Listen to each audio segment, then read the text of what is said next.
Hello नमस्कार साथियों, आप सभी का हमारे YouTube channel today current information पर स्वागत है। क्लास 12th विषय हिंदी साहित्य के अति महत्वपूर्ण प्रश्नों पर आज के इस वीडियो में हम चर्चा करेंगे। दोस्तों, पिछले वीडियो में हमने आपके हिंदी साहित्य के पाठ थे, लघु कथाएं और कच्चा चिट्ठा के जितने भी महत्वपूर्ण प्रश्न थे उनके ऊपर चर्चा की है। अब इस वीडियो में हम जितने भी महत्वपूर्ण प्रश्न शेष रहे हैं उनके ऊपर चर्चा करने वाले हैं, क्योंकि इन्हीं प्रश्नों में से आपके पेपर में हैं जो हूबहू प्रश्न आपको देखने को मिल सकते हैं। तो साथियों, बने रहे वीडियो के अंत तक और चैनल पर नए हैं तो चैनल को सब्सक्राइब करें और हमारे Telegram group RBS 6 to 12th class को ज्वाइन नहीं किया तो ज्वाइन जरूर करें, जिसकी लिंक डिस्क्रिप्शन में दे रखी है। तो चलिए साथियों, आज के इस सेशन को शुरू करते हैं। हमारा पहला प्रश्न है, निर्मल वर्मा का जन्म कब व कहाँ हुआ? तो सन 1929 ईस्वी में शिमला हिमाचल प्रदेश में निर्मल वर्मा का जन्म हुआ है। अगला दूसरा सवाल है, निर्मल वर्मा किस कहानी आंदोलन से संबंधित है? तो नई कहानी आंदोलन से निर्मल वर्मा है संबंधित हैं। तीसरा सवाल है, निर्मल वर्मा के प्रमुख कहानी संग्रह के नाम लिखिए। इंपॉर्टेंट सवाल है।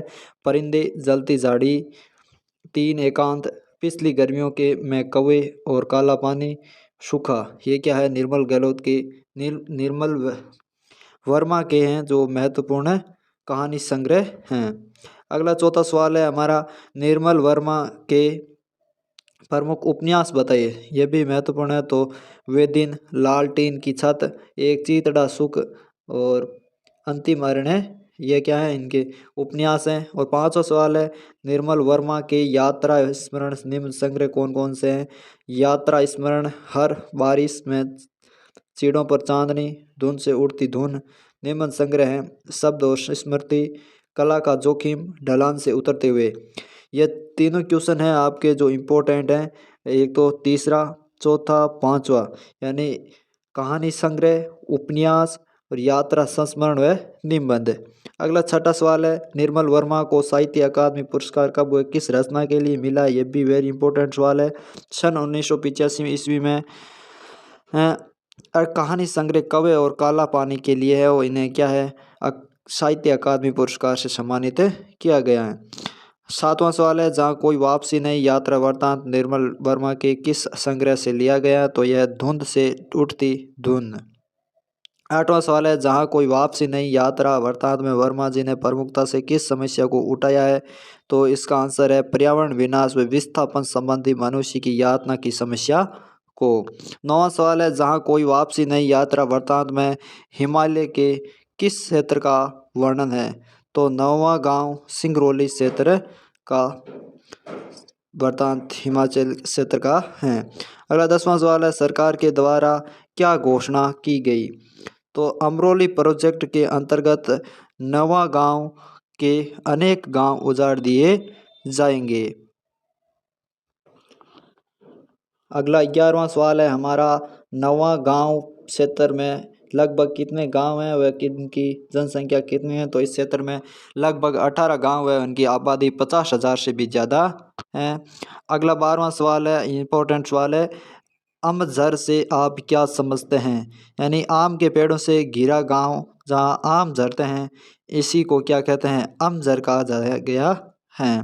13वां सवाल है, प्राचीन दंत कथा के अनुसार इस क्षेत्र का नाम सिंगरौली क्यों पड़ा? तो श्रृंगावली पर्वतमाला के कारण है वो। प्राचीन दंत कथा के अनुसार इस क्षेत्र का नाम है सिंगरौली पड़ा है, यानी प्राचीन जो श्रृंगावली पर्वतमाला है इसी के कारण सिंगरौली पड़ा है। अगला 14वां सवाल है, सिंगरौली को काला पानी क्यों माना जाता है? तो इस क्षेत्र को घने जंगलों व यातायात के साधन सीमित होने के कारण है वो सिंगरौली को है काला पानी कहा जाता है। अगला 15वां सवाल है, लेखक के सिंगरौली जाने का कारण था? तो लोकायन संस्था दिल्ली की ओर से अमरोली प्रोजेक्ट से होने वाले प्राकृतिक नुकसान का जायजा लेने के लिए वो सिंगरौली जाने का कारण था। अगला 16वां सवाल है, आधुनिक भारत के नए शरणार्थी किन्हें कहा गया है? इंपॉर्टेंट सवाल है। तो आधुनिक भारत के नए शरणार्थी वे हैं जो औद्योगिकीकरण के झंझावात द्वारा अपनी घर जमीन से उखाड़कर हमेशा के लिए विस्थापित कर दिए गए हैं और इनकी जमीन सरकार ने अधिकृत कर ली और ये लोग अब अपने घरों को, अपने मूल स्थान को कभी नहीं लौट सकते। अगला 17वां सवाल है, लेखक के अनुसार स्वातंत्र्योत्तर भारत की सबसे बड़ी ट्रेजेडी क्या है? तो लेखक के अनुसार स्वातंत्र्योत्तर भारत की सबसे बड़ी ट्रेजेडी है कि हमारे सत्ताधारियों का ध्यान प्रकृति, मनुष्य और संस्कृति के बीच के नाजुक संतुलन नष्ट होने से बचाए रखने की ओर नहीं गया। यह ट्रेजेडी है। अगला 18वां सवाल है, प्रकृति के कारण विस्थापन और औद्योगिकीकरण के कारण विस्थापन में क्या अंतर है? वेरी इंपॉर्टेंट सवाल है ये। प्रकृति के कारण विस्थापन और औद्योगिकीकरण के कारण विस्थापन के में अंतर बताना है आपको। तो बाढ़ या भूकंप के कारण लोग सुरक्षा की दृष्टि से अपना घर बार छोड़कर कुछ समय के लिए चले जाते हैं और आफत टलते ही दोबारा अपने परिवेश में अपने घरों में लौट आते हैं, किंतु औद्योगिकीकरण के कारण विस्थापित किए गए लोग फिर कभी अपने घर नहीं लौट पाते हैं। अगला 19वां सवाल है, सिंगरौली क्षेत्र के प्राकृतिक सौंदर्य को अपने शब्दों में लिखिए। ये भी वेरी इंपॉर्टेंट सवाल है। सिंगरौली क्षेत्र की प्रकृति में पेड़ों के घने झुरमुट, साफ सुथरे खप्पर लगे मिट्टी के झोंपड़े और पानी, चारों तरफ पानी। अगर मोटर रोड की भागती बस की खिड़की से देखो तो लगेगा जैसे समूची जमीन एक झील है और यह एक अंतहीन सरोवर जिसमें पेड़, झोंपड़े, आदमी, ढोर डोगर आधे पानी में आधे ऊपर तैरते दिखाई देते हैं, मानो किसी बाढ़ में सब कुछ डूब गया हो, पानी में धंस गया हो। अगला 20वां सवाल है, लेखक के अनुसार आने वाले वर्षों में सिंगरौली क्षेत्र की स्थिति क्या होगी? तो लेखक के अनुसार आने वाले वर्षों में कुछ मटिया में हो जाएगा, झोंपड़े, खेत, ढोर, आम के पेड़ सब एक गंदी आधुनिक औद्योगिकी कॉलोनी की ईंटों के नीचे दब जाएगा और ये हंसती मुस्कुराती औरतें भोपाल, जबलपुर या ढान की सड़कों पर पत्थर कूटती दिखाई देंगी। शायद कुछ वर्षों तक उनकी स्मृति में अपने गांव की तस्वीर एक स्वप्न की तरह धुंधलाती रहेगी, किंतु धूल में लौटते उनके बच्चों को तो कभी मालूम ही नहीं होगा कि बहुत पहले उनके पुरखों का गांव था जहाँ आम जरा करते थे। अगला आपका 21वां सवाल है, जहाँ कोई वापसी नहीं, पाठ का प्रतिपाद्य स्पष्ट कीजिए। सवाल काफ़ी महत्वपूर्ण है। प्रस्तुत पाठ पर्यावरण तथा औद्योगिकीकरण से संबंधित है। इसका प्रतिपाद्य यह है कि देश की प्रगति के लिए औद्योगिकीकरण जरूरी है, परंतु औद्योगिकीकरण की अंधी दौड़ में प्राकृतिक सौंदर्य को नष्ट करना तथा पर्यावरण को हानि पहुंचाना गलत योजना है। औद्योगिकीकरण से विस्थापित होने वालों को अनेक समस्याओं का सामना करना पड़ता है और इस संबंध में संतुलन बनाए रखने की जरूरत है। अगला आपका 22वां सवाल है, सिंगरौली की संपदा ही उसके लिए अभिशाप बन गई, सिद्ध कीजिए। तो सिंगरौली की भूमि इतनी उर्वरा और घने जंगल अपने आप में इतने समृद्ध एवं वन संपदा से पूर्ण थे कि उन्होंने सहारे शताब्दियों से हजारों वनवासी और किसानों ने अपने परिवार का भरण पोषण किया। आज सिंगरौली की वही अतुलनीय संपदा उसके लिए विकास के नाम पर अभिशाप बन गई है। इस प्रकार से आपको इनका आंसर लिखना है। अगला 23वां सवाल है हमारा, लेखक के अनुसार सिंगरौली का ऐतिहासिक परिचय दीजिए। इंपॉर्टेंट सवाल है। अगला हमारा चौथा पाठ है समयदिया। कौन सा पाठ है? समयदिया। तो इसके अति महत्वपूर्ण प्रश्नों को जान लेते हैं। पहला सवाल है हमारा, समयदिया कहानी के रचनाकार हैं रामचंद्र शुक्ल, निर्मल वर्मा, फणीश्वर नाथ रेणु तो प्रेमचंद।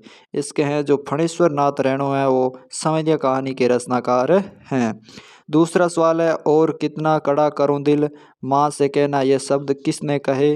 तो यह बड़ी बहुरिया ने है वो शब्द कहे हैं।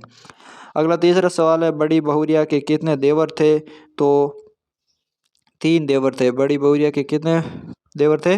3 देवर थे। अगला चौथा सवाल है, फणीश्वर नाथ रेणु का जन्म इस राज्य में हुआ। किस राज्य में हुआ है? तो बिहार राज्य में हुआ है। अगला 5वां सवाल है, काबुल से कपड़ा लाकर गांव में उधार बेचता था। कौन बेचता था? तो गुल मोहम्मद आगा है वो काबुल से कपड़ा ला कर के गाँव में उधार बेचता था। अगला आपका इम्पोर्टेंट सवाल है, संविदा का क्या अभिप्राय है।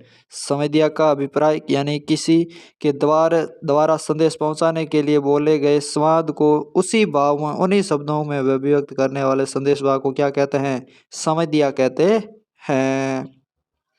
हमारा 7वां सवाल है, बड़ी बहुरिया की ऐसी स्थिति थी। तो बड़ी बहुरिया अकेली असहाय व दयनीय स्थिति में थी। 8वां सवाल है, फणेश्वर नाथ रेणु की किन्हीं दो महत्वपूर्ण रचनाओं के नाम लिखो। तो फणेश्वर नाथ रेणु की मेला, आंचल और प्रति परिकथा महत्वपूर्ण रचनाएं हैं। 9वां सवाल है, हर गोबिंद ने मोदी आइन के व्यवहार पर क्या किया। तो हर गोबिंद ने मोदी आइन को खरी खरी सुना दी। अगला 10वां सवाल है, नई माई जी जमीन जायदाद कुछ नहीं कुछ कम नहीं, ये शब्द किसने किससे कहे। तो ये शब्द हर गोबिंद ने बड़ी बहुरिया की माँ से कहे। 11वां सवाल है, बड़ी हवेली से बुलावा किसने किसको तथा क्यों भेजा। तो बड़ी बहुरिया ने समझे हरगोबिंद को अपना संदेश माँ तक पहुँचाने के लिए बुलावा भेजा। अगला लघुतरात्मक प्रश्न है हमारा 12वां, काबुली की मरम्मत से एक संबंधित घटना को स्पष्ट कीजिए। तो 5 साल पहले काबुली से गुल मोहम्मद आगा ने गांव में आकर मीठा मीठा बोल लोगों को उधार में कपड़ा बेच दिया और वसूली के समय जोर जुल्म करने लगा और उसके बुरे व्यवहार से तंग आकर लोगों ने मिलकर उसकी पिटाई कर दी थी और अर्थात मरम्मत कर दी थी। अगला आपका 13वां सवाल है, संविदा के बारे में लोगों के क्या विचार थे। तो संविदा के बारे में लोग कहते हैं कि न तो इसका कोई आगे है और न पीछे। औरतों की मीठी बोली में आ जाता है और बिना मजदूरी लिए ही ये गांव संदेश पहुंचाता है। अतः निठल्ला, कामचोर और पेटू आदमी ही संविदा का काम करता है।